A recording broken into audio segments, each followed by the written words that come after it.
So, great question. And the answer to that is these policies, long-term care plans, are based on losing two activities of daily living. So if you lose those two activities of daily living, then it triggers a benefit. Or if you have a cognitive impairment. And it just depends on what length of term of benefit that you chose.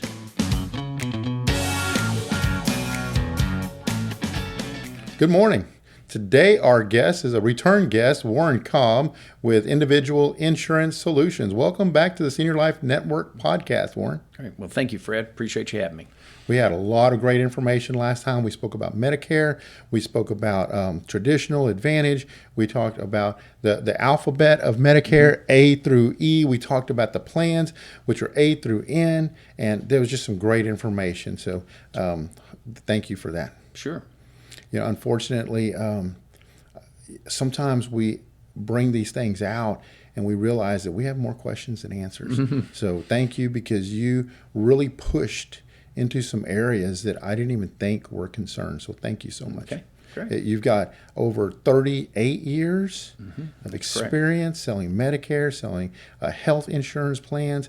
And so we're not going to cover all that again, but we know that you are a subject matter expert in Medicare, and it is something really hard to navigate if you don't know what you're doing. It's not intended to be hard. Right. Because if you're educated, we can make much better decisions that way. Sure. Well, today we're going to talk about long-term care policies. But following up to our Medicare questions that we had, what is covered or not covered under long-term care in Medicare? Oh, that's great. Good question. So, original Medicare, and as well as we'll just also say Medicare Advantage plans, that they provide coverage for skilled care for 100 days, okay? And what you'll find is that with original Medicare, because without getting into policy details, which we cannot Sure. on Medicare Advantage, but original Medicare is going to basically say that they will cover the first 20 days basically at no charge. That's covered 100% for skilled care. So let's talk about what is skilled care, first of all. So skilled care would be if somebody is in a rehabilitation facility. Right. Somebody has fallen, broken their hip, they got out of the hospital, they had their hip replacement, now they need to go recover. So if they went to a rehabilitation facility, the first 20 days would be covered 100%, and then Medicare would cover everything but like $200 and some odd, and that's day 21 through day 100. So now what happens is somebody could also have other things go on with long-term care. So let me back up for a second and say basically policies today, would it be Medicare, original Medicare with Medicare supplement, or would it be with Medicare Advantage? You get about 100 days of skilled care is basically what you get, okay? Now, but we both know there can be a lot of different things that go on. So you have to think about your life as you wake up in the morning, what do? First, I sit up in the bed. Then I put my feet on the floor. Then you walk to the restroom. You wash your hands. You go downstairs. Maybe you walk to the kitchen. You make a cup of coffee, get some water, try to cook food, things of this nature. So these are activities of daily living. Yes. So now, somebody could, I use this term slowly deteriorate. Unfortunately, somebody may get dementia. Somebody could get arthritis. Somebody could have Parkinson's disease. And these things today with medications and things, you can live with these things for a very long time. Yeah, absolutely. And so Medicare really does not provide any coverage for you for these type of items. And we should also say that this type of care has a progression, as you're aware of, Fred, that, it starts out at home with home health care, then you slowly move to assisted living type of care, and then you move to more of a skilled care, and then sometimes that skilled care, is 24-hour care. And then some people choose to have this at home, Sure. As well, and have caregivers come there. So a lot of different avenues of how you get there. So Medicare is going to basically just give you the first 100 days. Anything beyond that, and however you want to make that better, that's going to be on your ticket. Right, and that can be extremely expensive. So what Help Inc. provides, we're a PAS. We help people with their daily living activities that you spoke of, and there's just so many different things that could qualify you for that or not qualify you for that, and a lot of that is private pay. And what people don't understand, and this is why we're having this topic of long-term care health insurance or plans, is because 24-hour care. A lot of people want to age in their home. Yes. And so we can help people anywhere from 1 hour to 4 hours a day to 24-hour care. Sure. 24-hour care today in our area is about $20,000 a month. And not everyone can afford that. That's right. And so having a plan for that as well. More than likely with what's happening today, we're going to be older. We're going to live longer. And, most people want to age in their home and not in some facility. Not to say that there's anything wrong with assisted living. That's another great area. But even assisted living facilities are out of pocket. Medicare doesn't pay for that. That's correct. And that can be anywhere from $10,000 to $15,000 a month for a nice facility. Yes.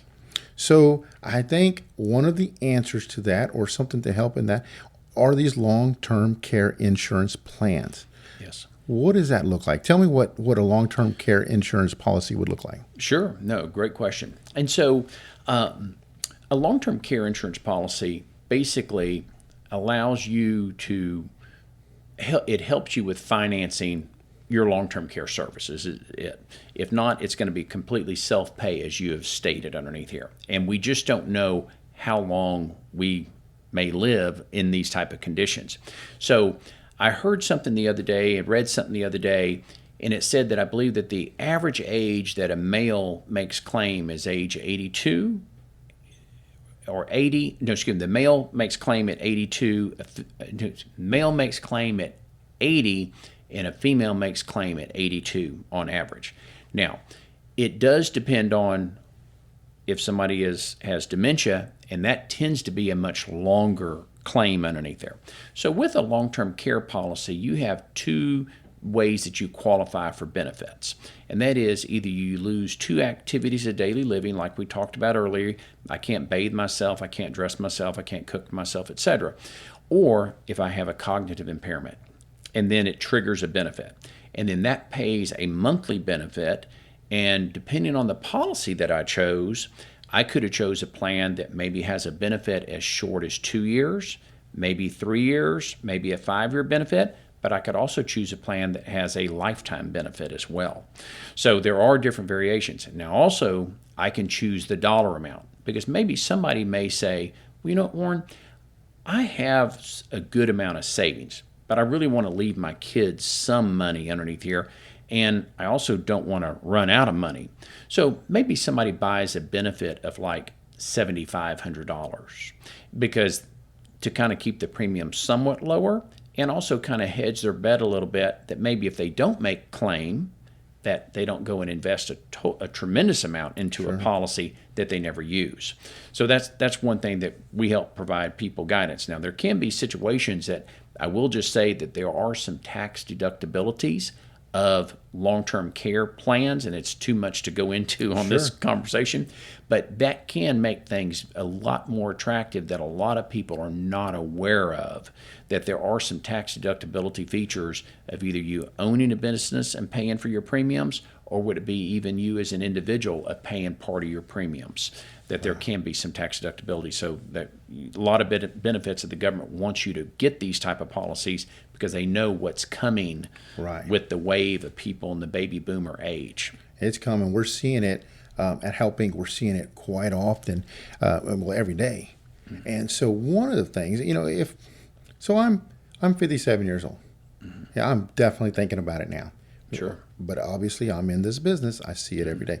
What is an age, or what would be the right age to start thinking about long-term care policies? And is there a difference if you start at age 25 versus trying to start at 55 years old? Sure. That's a great question. So I think it's hard for somebody that's 25 years old to get their head wrapped around long-term care. Okay. So it's a little difficult.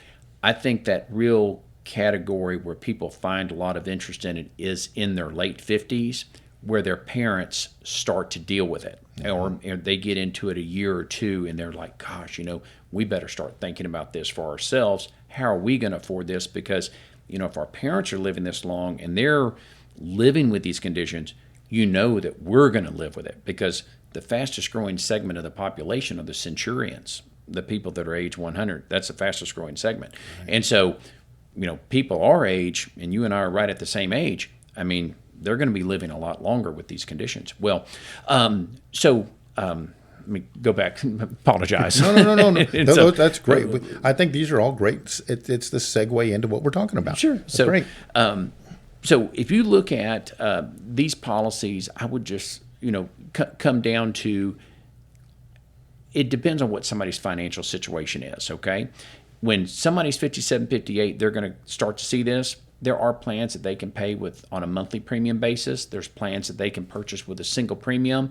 There's plans that they could also take money from a qualified IRA and put money in to help pay for these plans. So there's a lot of variations that somebody could pay for these plans and choose different levels of benefits based on what their situation is. It's just like Medicare. You've got to be educated. Yes. Medicare seems like it's just such an easy thing, but again, with proper education, you can make better decisions for your individual need. That's correct. Now, I have heard of something called a hybrid plan.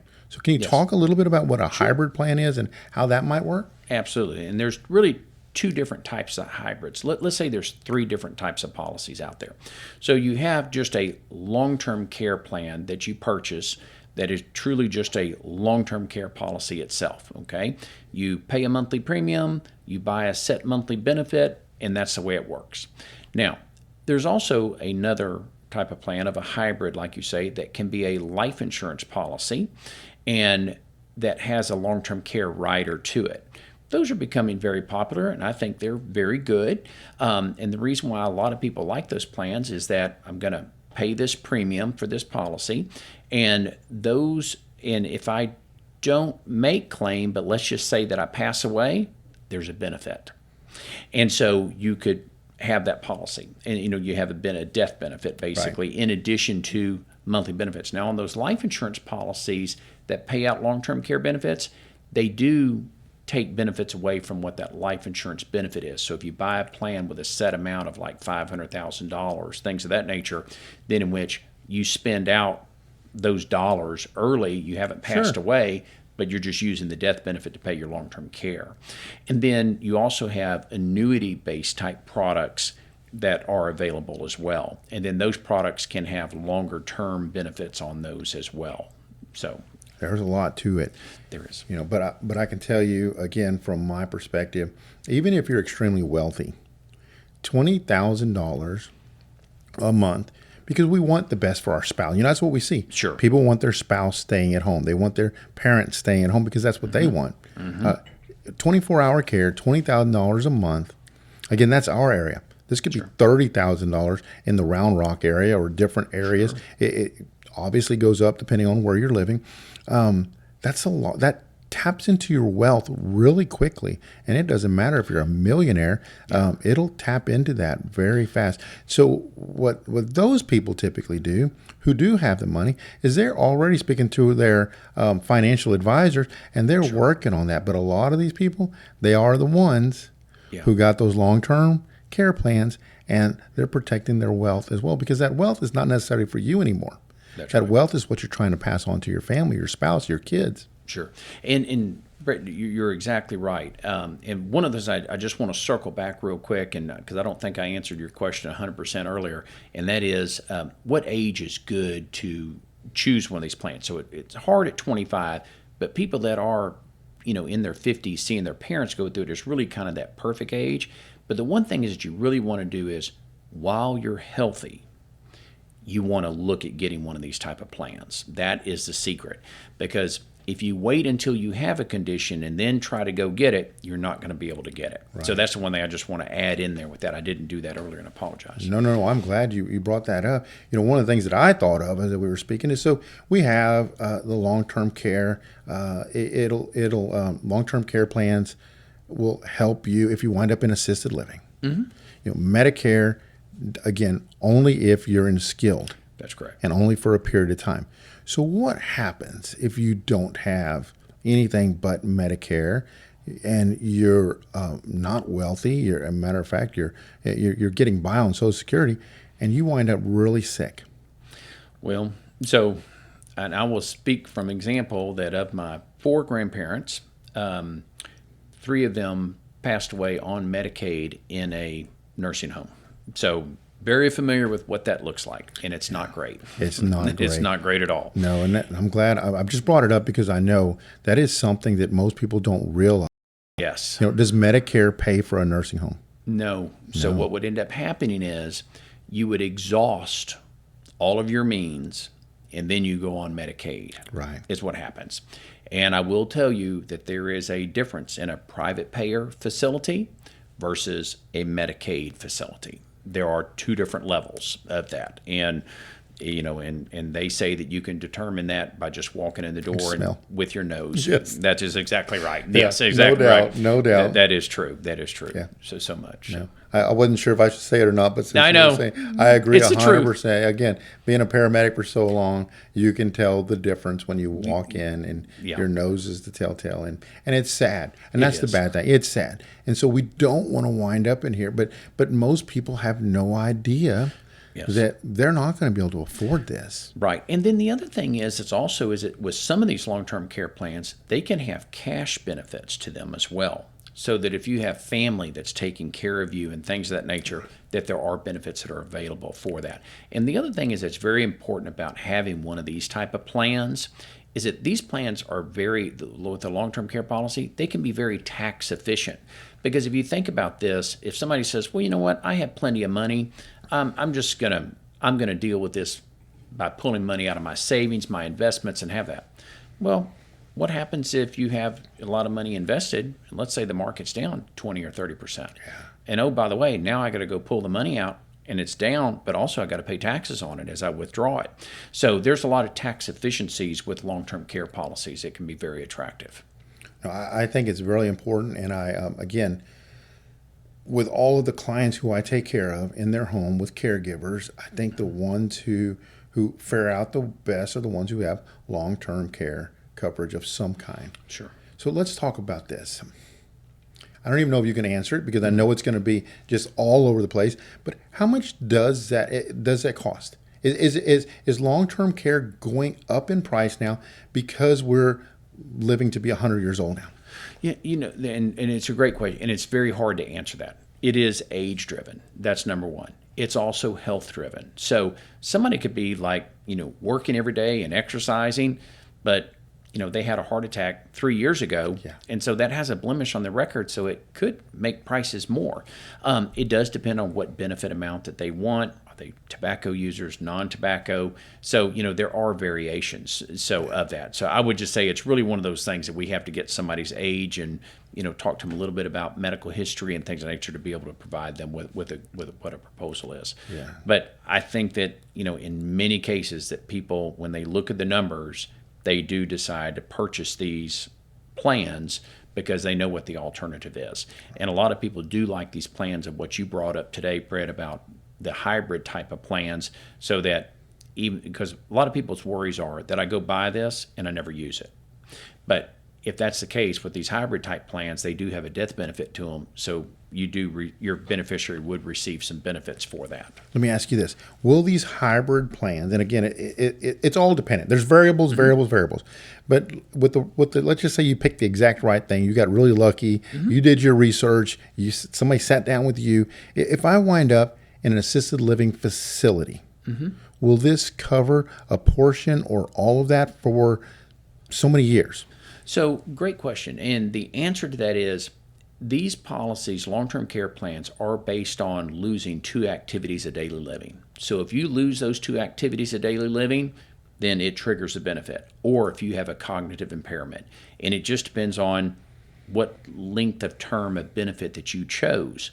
Now, I would say that, what I hear out there with the dementia piece, those claims are a lot longer than somebody, because somebody could be like a triathlete, and those are the people that they really worry about today, that people who are very healthy, and if they live longer, dealing with dementia in longer terms. Somebody that has a heart issue today, diabetes issue, all these other type of conditions that are really affecting them, it's sad to say, but that person probably isn't going to have to deal so much with a long-term dementia issue. Right. That person's probably a more shorter term. It's the people that are healthier are the ones that actually are probably more concerned with this because they're going to live through a lot more things. So there's no real, again, what you said earlier, it depends on a person's particular situation. Have to have that individual conversation to help them determine that. So I just want to make sure that I'm understanding this as well, because this is something that people need to know. Mm-hmm. And again, I'm at that age where I'm getting ready to need to know. To go into an assisted living facility, a lot of people are still driving. A lot of people are cooking inside of their assisted living facilities. A lot of people haven't really lost those two daily living activities. They haven't lost them. So they are pretty much going to be private pay into these facilities, right? That is correct. You're 100% correct. If you move into an age 55 and up facility and you're driving a car, you're not on claim for long-term care policy, by no means at all. I mean, going on claim with a long-term care policy, and let me just also state a couple things I think are really good information about these long-term care policies, is when you go to apply for one of these policies, they have you fill out a medical questionnaire, but also they give you a call and they do an interview with you to check out your cognitive ability in doing that. So we always tell people that, you have this call, you're running late for it, reschedule it if you're not, because you don't want to be disorganized and trying to answer these questions and things and cause a problem. We want you to get the best premium rating there is. So planning appropriately for your interview is very important. So that's something I think that's very important people need to be aware of as you apply for coverage.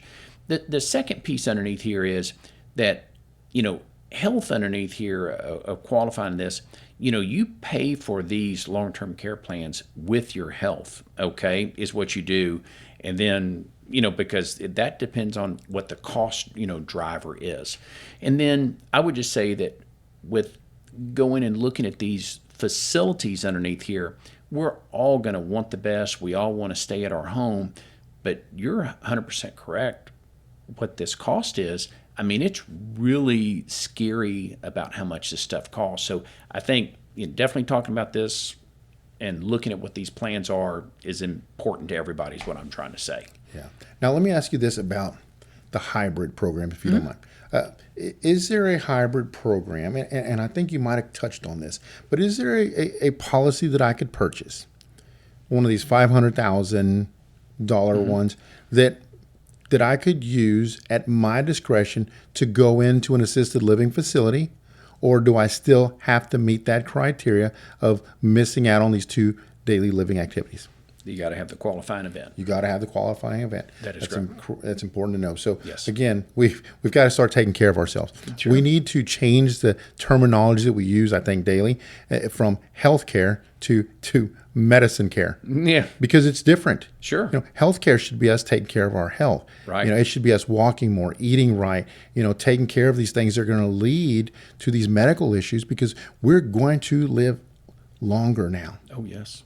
Absolutely. So we've got to seriously start focusing on health care and not medicine care is what, my idea is. I'll probably be assassinated for bringing these things up because, it's such a big deal. But it really is important that we start eating better. Yes. That we start diminishing sugar from our daily nutrition or diet. Yes. That we just walk more, that we take care, that we're more cognizant of these things. Sure.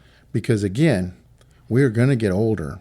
Oh, yeah. And we need to start preparing for that. So are there, and I don't even know if you can answer this or not, but are there ways for people, again, these long-term care ideas are really for wealthy people?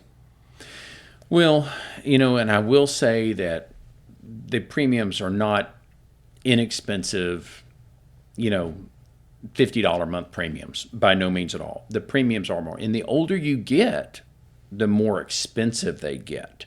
So I don't know where to go with that. No, I don't either. But I'd rather pay, at my age today, I'd rather be paying $1,000 a month Sure. in the event that I wind up in a position where I can't take care of myself than to be paying $20,000 a month for my company to come take care of me. Yes, absolutely. Absolutely. Couldn't agree more. It's a financing mechanism, the way to look at it.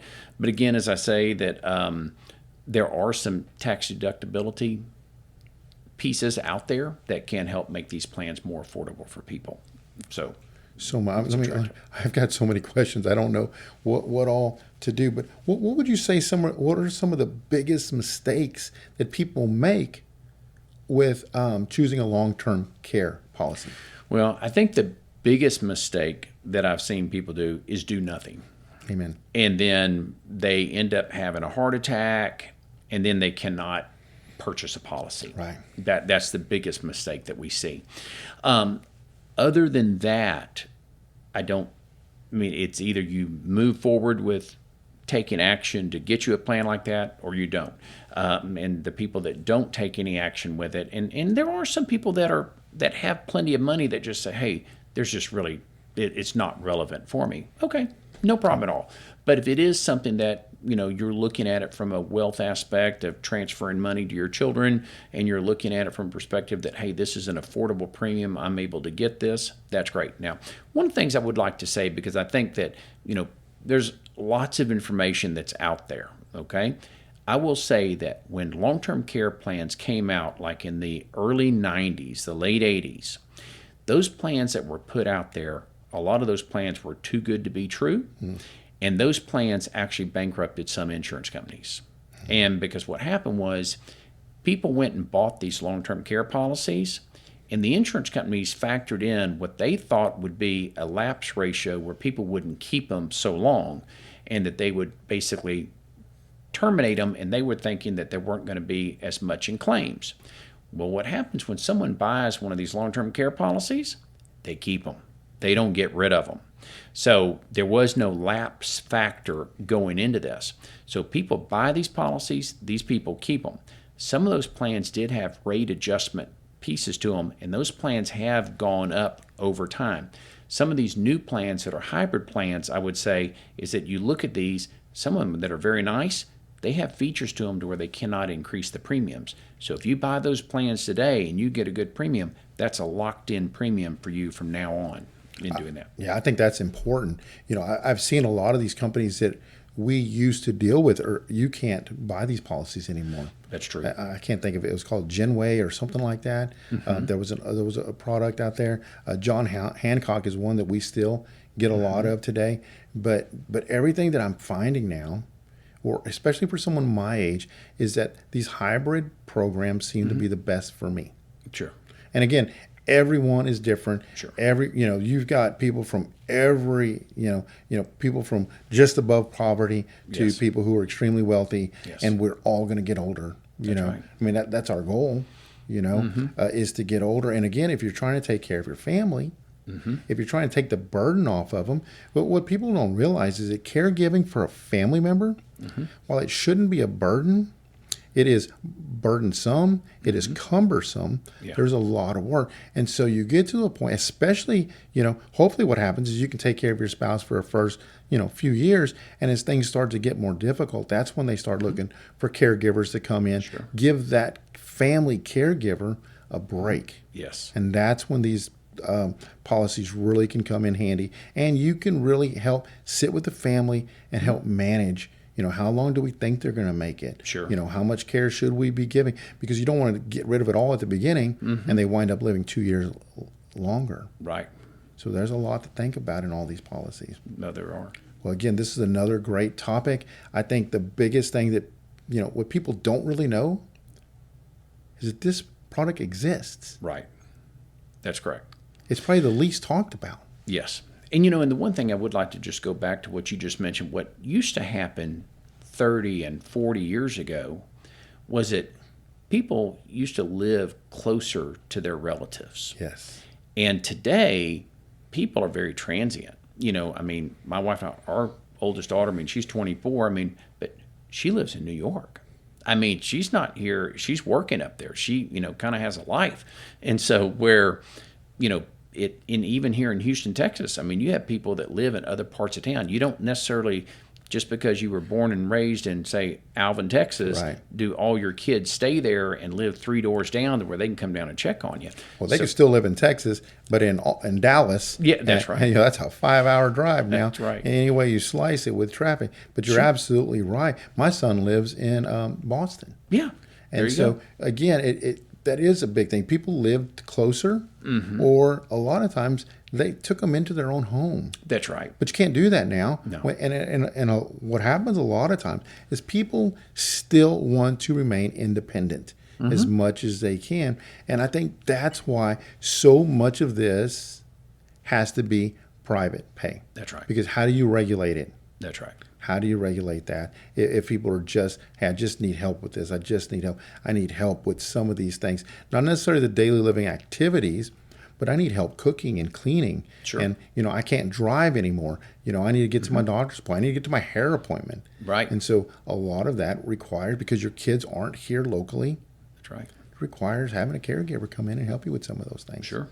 That's right. Well, I mean, there's just so much to it. I really wish that as time went on, that we could really start educating people on this component of long-term care policies, because there's so little knowledge. I had a guest come on, and we were talking about it, and she was surprised. She's like, "Oh, that exists?" So again, Wow. what we're trying to do is bring education Sure. to not just the seniors who are out there, even though it's called the Senior Living Network Podcast, but for their children, for adult children who have to work and help navigate. This is the GPS of senior life, is Sure. what we're trying to provide. So again, I just want to say thank you for coming on the Senior Life Network Podcast. I really enjoyed it. I learned so much every time you're here. That's great. Well, thank you for having me. I really enjoyed it. Thank you. Great.